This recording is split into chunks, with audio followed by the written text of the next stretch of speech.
네, 안녕하십니까. 넋꿀입니다. 오랜만에 인사를 또 드리게 됐습니다. 한 3주 정도 된 것 같은데요.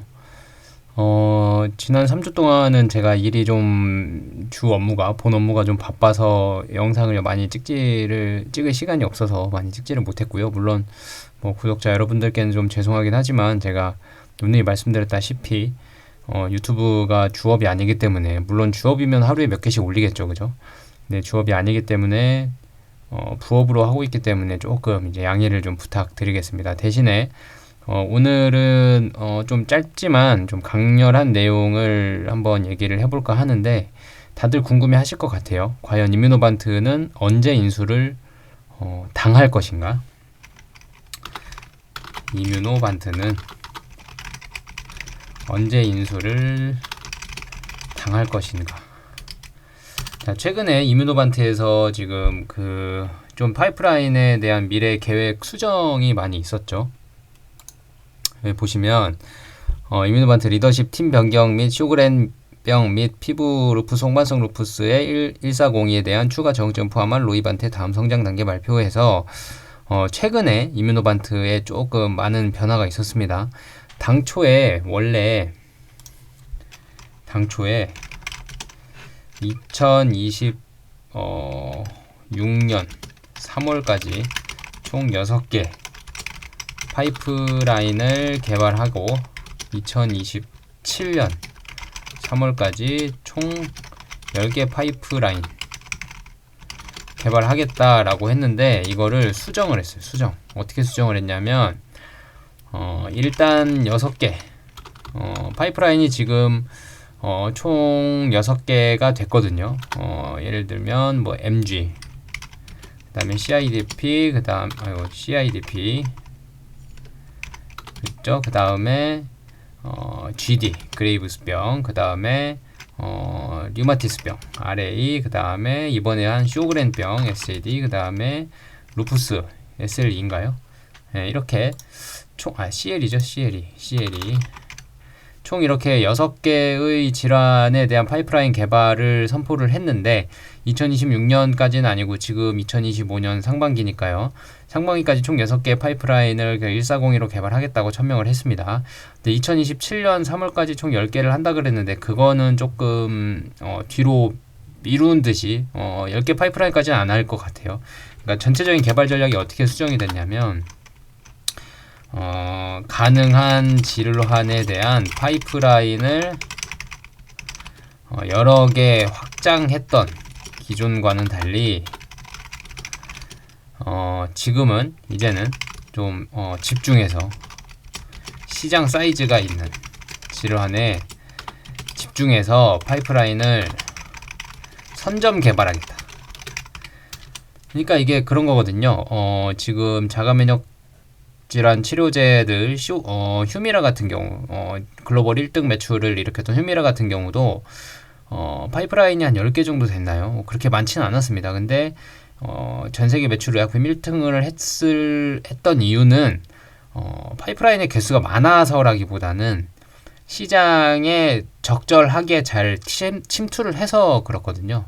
그러니까 이뮤노반트도 지금 이제 언제까지 파이프라인만 계속 늘려가면서 시장을 잃어가면서 갈 수는 없다. 판단이 로이반트에서 어떻게 했냐면, MG 같은 경우, CIDP 같은 경우는 지금 알제넥스에서 잘 하고 있기 때문에 GD나 RA나 쇼그렌이나 뭐 루푸스나 지금 후반에 발표한 이 4개의 증후군, 이거에 대해서는 아직 다른 쇼그렌 같은 경우는 존슨앤존슨도 하고 있고 여러 기업들이 하고는 있지만, 그레이브스병이나 류마티스나 류마티스도 존슨앤존슨이 하고 있긴 합니다만 좀 달라요. 존슨앤존슨은 좀 다른 약이랑 병용 투여를 하고 있고, 이뮤노반트는 단독 투여를 하고 있는 상황입니다. 그리고 쇼그렌은 존슨앤존슨도 하고 있고, 그다음에 루푸스 같은 경우는 지금 이뮤노반트가 처음이거든요. 그러니까 로이반트에서 지금 생각하는 건 뭐냐면, 지금 MG나 CIDP처럼 기존에 선점된 시장을 뒤늦게 들어가서 뭔가 투약 편의성 또 차이점이 없고, 그 다음에 투약 시간에 대해서도 차이점이 많이 없어진 지금 마당에 뒤늦게 들어가서 파이프라인만 확장하는 건 의미가 그렇게 없을 수 있겠다. 즉 로이반트에서는 이제는 해당 질환 중에 시장 사이즈가 좀 있고 먼저 선점할 수 있는 질환들을 공략하기로 한 겁니다. 그러니까 파이프라인 개수가 좀 줄을 수는 있어도 먼저 들어가서 시장을 선점하겠다. 그러니까 후발주자들이 들어오지 못하는 시장에 먼저 들어가서 선점을 해서 시장 가치를 증폭시키겠다. 이렇게 바꾼 겁니다. 전략을. 그런 의미해서 지금 이뮤노반트의 CEO가 사직을 했고요. 로이반트에서 그 임원급에 있던 인물이 사장 CEO로 이뮤노반트 CEO로 취임을 했어요. 그러니까 로이반트에서 임원급이었던 인물이 이뮤노반트 CEO로 취임을 하면서 로이반트에서 점점 더 이뮤노반트에 집중을 하고 있게 됩니다. 이제는 파이프라인 얘기는 이 정도 했는데 그럼 도대체 본론으로 들어가서 언제 인수를 당할 것인가? 참 이게 인수라는 게 쉽지 않죠. 지금 트럼프 때문에 글로벌 관세, 의약품 관세다 뭐다 다 문제가 말이 많고 그 다음에 FDA에서 직원도 많이 해고를 당했다 해서 신약 승인이 늦어지는 거 아니냐 이런 얘기도 많고 임상 진행에 차질이 있는 거 아니냐 이런 얘기도 많아서 지금 바이오텍 주가들이 많이 떨어져 있는 상황이거든요. 근데 변하지 않는 건 뭐냐면 이 와중에 변하지 않는 것은 대형 제약사들이 이제 그 판매한 글로벌리 블록버스터 연 매출 1조 이상입니다. 블록버스터 의약품들이 특허 기간이 모두 만료되어 가고 있는 즈음입니다. 지금 현재. 그래서 아무리 글로벌 제약사라고 해도 특허 기간이 만료되면 수익성에 많은 타격을 입거든요. 휴미라 같은 경우도 지금 그 특허가 만료되면서 지금 바이오 시밀러들이 많이 나오고 있으면서 매출이 많이 감소했어요. 그래서 원조 의약품은 바이오 시밀러가 나오면 바로 시장이 많이 빼앗기게 됩니다. 그래서 블록버스터 의약품들을 가지고 있는 회사들은 특허 기간이 만료되는 게 너무 큰 리스크예요. 그래서 그 리스크를 해소하기 위해서는 신약 개발을 하든지 아니면 신약을 개발하고 있는 회사들을 인수를 하든지 두 가지의 판단을 해서 매출을 꾸준히 일으켜야 시가총액이 유지가 되고 또 현금 흐름이 좋아지고 다른 회사들도 인수를 하고 이렇게 되는 거거든요. 그러면 지금 선택지가 그렇게 많지는 않습니다. 블록버스터 의약품들을 판매하고 있는 제약사들 입장에서는 특허 기간도 많이 남아있고 시장 가치도 크고 가능성도 높은 의약품을 만들고 있는 회사를 찾아야 되거든요. 그래서 항상 이뮤노반트가 그 글로벌 제약사들이 인수하려는 회사 순위권에 올라와 있는 것도 다 이유가 있다. 그러니까 휴미라에서 이미 그 자가면역 질환 치료제의 시장 사이즈 글로벌 매출 1등을 달렸던 때가 있기 때문에 지금 머크의 키트루다가 1등이잖아요. 그런 것처럼 글로벌 매출 1등을 달리고 있던 휴미라라는 자가면역 질환 치료제가 있기 때문에 자가면역 질환 시장의 사이즈는 모두가 다 알고 있을 거고요. 확장성도 그 질병에 대한 확장성도 높다는 것도 대형 제약사들은 다 알고 있기 때문에 그리고 알제넥스나 존슨앤존슨도 있지만 이뮤노반트가 왜 자꾸 떠오르냐? 알제넥스 인수하면 되지 왜 이뮤노반트가 인수가 돼야 되냐? 그 이유는 알제넥스는 이미 약품을 출시하고 잘 팔고 있잖아요. 그래서 프리미엄이 엄청 많이 붙어 있어요. 그 주가에. 그래서 이 회사를 인수를 하기에는 인수 금액이 워낙 커져버려서 제약사들 입장에서는 그럴 수 있는 뭔가의 그 가격 메리트가 많이 없고요. 그리고 그 편의성 면에서도 물론 PFS 제형으로 이뮤노반트의 SC 제형과 같이 집에서 자가주사를 놓을 수 있게 되었지만 용량 면에서의 차이가 또 있기 때문에, 그리고 용량을 줄였다 늘렸다를 할 수가 없거든요. 알제넥스는. 그럼 약물에 대한 용량에 대한 유연성이 알제넥스는 떨어지기 때문에 이뮤노반트와 비교했을 때 알제넥스를 인수를 해야 되는 메리트가 조금 부족한 거죠. 그리고 이뮤노반트는 가장 유력한 게 뭐냐면, 가장 좀 메리트가 있는 게 특허 기간이 2043년까지 보호가 되어 있습니다. 그래서 2043년이면 지금 앞으로 한 17년 남았거든요. 18년 남았거든요. 18년이라는 세월 동안 많은 임상을 또 진행을 하게 되고, 다 약품이 2027년 8년에 지금 최초의 약품이 출시될 거로 예상을 하고 있기 때문에, 그 뒤로도 15년 이상을 특허를 보호를 받을 수 있는 상황이 되어, 단순 계산을 때려보면. 그러니까 제약사 입장에서는 인수할 만한 가치가 충분히 있는 상황이 되었다라고 판단을 합니다.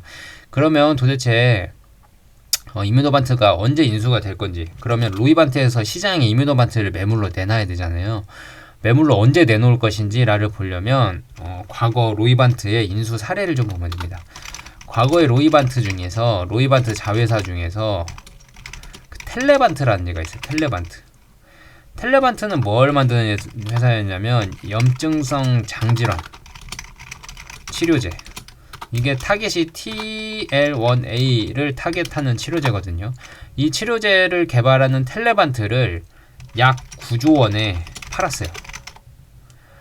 약 9조 원에 팔았는데, 이때 로이반트에서 어떤 얘기가 나왔냐면, 로이반트 이사회에서는, 그러니까 이때 텔레반트도 이사회가 있겠죠. 텔레반트 이사회도 있고, 텔레반트 이사회에서 얘네들이 팔았습니다. 팔았다. 텔레반트 이사회에서 회사를 팔았어요. 네. 로이반트 이사회에서는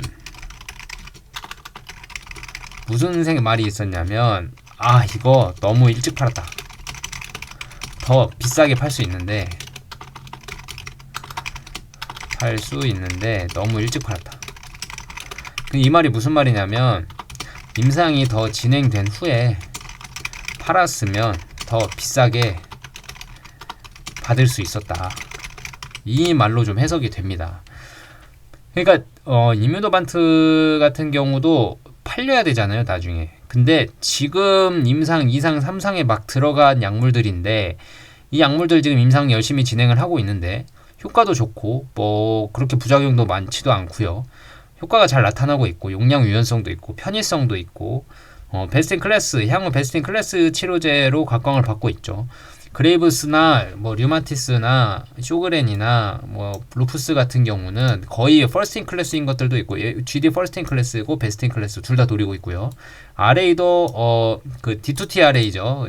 치료하기 어려운 D2T 불응성 류마티스 관절염인데, 그 불응성 류마티스 관절염도 단독 투여로는 아마 베스트인클래스, 퍼스트인클래스, 베스트인클래스 둘 다 가져갈 수 있을 거라고 보고 있고, 쇼그렌 증후군은 거의 베스트인클래스입니다. 거의 퍼스트인클래스입니다. 그리고 베스트인클래스가 거의 확실하고요.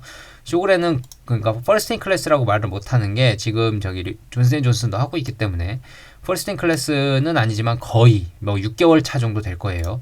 6개월 차이로 퍼스트인클래스를 조금 놓칠 것 같고, 단 6개월 차이지만 베스트인클래스를 바로 차지할 수 있을 것 같고, 루푸스 같은 경우도 얘도 퍼스트인클래스이자 베스트인클래스로 갈 것 같고, 그러니까 임상들을 지금 다 진행을 잘 하고 있단 말이에요. 다 진행을 잘 하고 있는데, 텔레반트처럼 너무 빨리 팔아버리면 이 가치를 다 인정받지 못하겠다. 그러니까 뭐 수십조 원에 팔 수 있는 걸 수조 원에 내놓게 된다. 그 말은 뭐 작게는 2배를 더 받을 수도 있고, 많게는 3배, 4배까지 더 받을 수 있는 시장인데, 그거를 못 받고 시간만 좀 기다리면 그렇게 팔 수 있는 거를, 임상만 잘 진행해서 시간만 좀 기다리면 그렇게 팔 수 있는 거를 너무 빨리 팔아서 이거 손해보기 싫다, 이 마인드가 있는 것 같아요. 그래서 로이반트에서 점점 이뮤노반트의 지분을 늘려가고 있고요. 지난 제가 몇 월 달인지까지는 기억이 잘 안 나는데, 뭐 사이트 찾아보면 바로 나오긴 합니다. 이뮤노반트의 지분을 유상증자를 통해 로이반트에서 지분을 많이 가져갔어요. 많이. 지금 한 60% 정도 가까이 되는 걸로 저는 알고는 있는데, 지분을 계속 늘리고 있습니다. 왜냐하면 비싸게 팔 걸 알고 있기 때문에 비싸게 팔 건데, 지분을 많이 늘려야 이 로이반트에서 수익이 커질 거 아니에요, 그죠? 그러니까 타이밍이 언젠지는 모르겠지만 당장에 팔진 않을 거다. 당장에 팔진 않을 거다. 다들 이거 기다리고 계시는 분들도 있을 텐데, 뭐, 최근에 뭐, 트럼프 이슈 때문에, 그 바이오텍 기업들이 인수가 당할 가능성이 높다. 이런 얘기도 많이 나오지만, 그건 팔아야 인수되는 거죠. 그죠? 이뮤노반트나 로이반트에서 안 팔 생각이면 팔지도 않습니다. 그리고 로이반트에서 지금 사장직을 맡고 있던 사람이,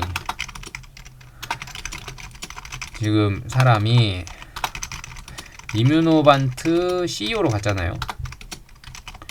재무 책임자도 아마 글로 갔거든요. 또 이뮤노반트, 로이반트에서. 그러니까 점점 로이반트에서 장악을 하고 있는 겁니다. 이뮤노반트를. 그 이유는 지분도 늘리고 가능성을 높게 보고 있기 때문이죠. 로이반트에서 가능성을 높게 보고 있다는 얘기는 뭐냐면 글로벌 바이오 제약 시장에서 로이반트가 갖고 있는 그 위치가 있거든요. 그리고 분위기도 있고, 얘네는 M&A를 하기 위해서 만든 회사들이 다 자회사들이 그런 회사들이기 때문에 M&A 시장도 적극적으로 잘 비집고 들어갈 수 있고 분위기도 잘 알 수 있는 회사인데, 이뮤노반트의 이사회를 장악하면서까지 이렇게 이뮤노반트에 집중을 하고 있고 유상증자로 지분을 많이 늘리고 있다는 거는 언젠간 크게 터트리겠다 이 얘기거든요. 그죠? 근데 시간이 필요합니다. 시간이. 물론 그 시간은 2년이 될지 3년이 될지 5년이 될지 아무도 모릅니다. 근데 물론 언제인지 모르겠지만 만약에 로이반트에서 꾸준히 이뮤노반트 지분을 가져가면서 똑같은 행보를 꾸준히 보인다면 한올 입장에서는 지금 주가가 사실 말이 안 되는 상황이죠. 지금은 아무 일도 안 일어났기 때문에 지금의 시가총액이 정당화될 수 있지만 향후 3년, 4년, 5년을 보고 투자하시는 분들께는 엄청난 기회일 수 있는 거예요. 얘네들의 시가총액의 반을 한올바이오 파마라고 생각을 하면 간단할 것 같은데, 예를 들어서 한 20조 원에만 팔려도 한올은 10조 원 시가총액을 받아야 되고, 10조 원이면 지금 SK바이오팜의 시가총액이 10조 원 정도 되거든요. 근데 바이오텍 중에 우리나라에서 바이오테크 기업 중에 10조 원을 갖고 있는 회사가 없을 거예요. 근데 한올은 가능할 수 있다는 얘기죠. 저게 인수가 된다면 20조 원도 되게 싸게 지금 저는 매긴 것 같고, 텔레반트가 TL1A 하나로 뭐 염증성 장질환이 지금 시장 가치가 크지만 저 파이프라인 하나로 싸게 팔아서 9조 원인데 이뮤노반트의 파이프라인을 제값을 주고 팔면 뭐 20조 원은 받을 수 있을 것 같거든요. 20조 원을 받는다 그러면 10조 원의 시가총액이면 지금보다 한 7배 정도는 더 올라야 된다는 얘기거든요. 7배면은 지금 28,000원 선이니까 7, 8에 56, 7, 24, 한 20만원 돼야 된다는 얘기예요. 그죠? 근데 그게 4년이 걸릴지 5년이 걸릴지는 아무도 모릅니다. 아무도 모르고. 근데 중요한 건 이 이뮤노반트가 약물을 다 뭐 임상을 진행을 해서 질환별로 약물을 출시를 할 수도 있지만, 로이반트 입장에서는 지분 가치를 늘리고 있는 이유는 나중에 M&A 타겟으로 딱 설정을 해서 큰 기업 가치를 받고 넘길 수 있는 가능성이 있기 때문에, 그 20조 원을 만약에 받게 된다면 그 기업 가치 상승이 엄청 가파를 수 있다는 거죠. 물론 시간이 필요합니다만 언제가 올진 모르겠습니다. 하지만 언제 인수를 당할 것인가에 대한 답은 못 내리지만 로이반트는 지금부터 준비를 하고 있다. 그래서 한올 주주분들도 지금부터 준비를 하셔야 된다. 2년, 3년간 커피 한 잔 아니면 뭐 외식할 거 한 번 아끼셔서 한 주씩 사 모으신 다음에 그 기업 가치를 받을 때까지 기다리시면, 가만히 기다리시기만 하면 한 주 사고 기다리면 의미 없습니다. 꾸준히 모으신 다음에 그 기업 가치를 다 받을 때까지 기다리시면 그때는 빛을 발할 수 있을 겁니다. 뭐 제가 3년, 4년 얼마나 걸릴지는 장담을 못 드리지만 열심히 우리도 준비를 해 나가야 될 타이밍이 아닌가. 뭐 주식을 타이밍 갖고 하진 않지만 꾸준히 모아갈 때는 충분히 싼 것 같다. 지금 이런 생각이 드네요. 오늘은 짧게 한 20분가량이 됐나요? 제가 좀 얘기를 했는데, 다음에는 류마티스 관절염의 원리나 쇼그렌 증후군이나 뭐 루푸스의 원리나 라는 거를 좀 해보려고 하는데, 사실 그 유튜브를 보고 계시는 분들 입장에서는 원리들 들으면 좀 머리가 아플 수는 있거든요. 그래서 원리를 안 보고 넘어갈 수 없어요. 왜냐하면 원리를 모르면 주식을 살 수가 없어요. 그러니까 류마티스가 도대체 왜 이뮤노반트나 한올바이오파마랑 관련이 있는데, 그레이브스 병은 무슨 관련이 있는데, 그 다음 이번에 발표된 쇼그렌 병은 뭐 그 바토클리맙이나 그러니까 FcRn 저해제들과 쇼그렌 병은 무슨 관련이 있길래, 또 루푸스는 무슨 관련이 있길래 과연 이렇게 주식을 모을 수 있는 것인가라고 믿으려면 원리를 좀 아셔야 되긴 합니다. 그냥 무턱대고 사람들이 사라니까 좋다니까 3년 뒤에 뭐 점프 될 거니까 사야겠다라고 모으기에는 그 주가의 출렁임을 견디기에는 아는 게 너무 없기 때문에 견딜 수가 없거든요. 또 싸다고 더 살 수도 없고 불안해서. 그러니까 싸다고 더 살 수 있고 주가가 많이 올라도 좀 더 참을 수 있고 안 팔 수 있고 오래 가져갈 수 있는 원리를 알고 이 시장 가치를 알고 로이반트나 이뮤노반트의 기업 성격을 안다면 펀더멘털을 잃지 않고 시장의 흐름에 흔들리지 않고 투자하기에는 아주 적합할 것 같거든요. 그래서 병의 원리를 조금씩만 좀 설명을 해드리는 시간을 좀 가지려고 해요. 저도 열심히 공부를 하고 있고 제가 한 3주, 4주 동영상을 안 찍는다 그래서 저는 2027년, 8년까지 이뮤노반트를 더 기다릴 거기 때문에 물론 그 이상을 기다릴 수도 있습니다.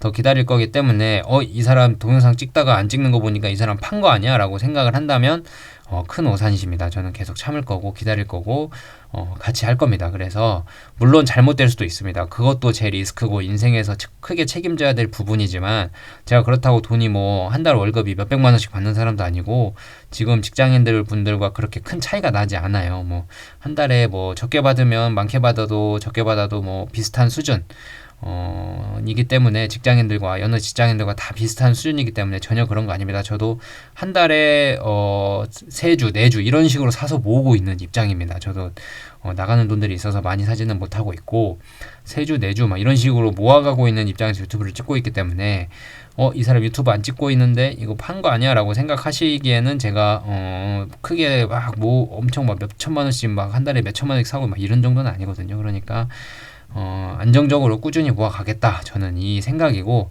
뭐 3년, 4년 모으다 보면 그 돈이 큰 돈이 되어 있고, 그 큰 돈이 불어나기 시작하면 좀 걷잡을 수 없지 않겠습니까? 제가 한 몇 달, 뭐 한 달, 2달 유튜브를 안 찍더라도 그런 생각은 안 하셨으면 좋겠고, 구독자분들도 똑같이 같이 가실 수 있었으면 좋겠어요. 다음 시간에는 조금 질병에 관련된 원리나 FcRn 저해제가 과연 이 질병에 왜 치료제가 되는지 이유 같은 것들도 좀 알아보고 같이 생각해보고 꾸준히 투자할 수 있는 포인트는 무엇인지 또 이벤트들은 향후에 뭐가 있는지 이런 것들도 좀 확인을 해보도록 하겠습니다. 감사합니다.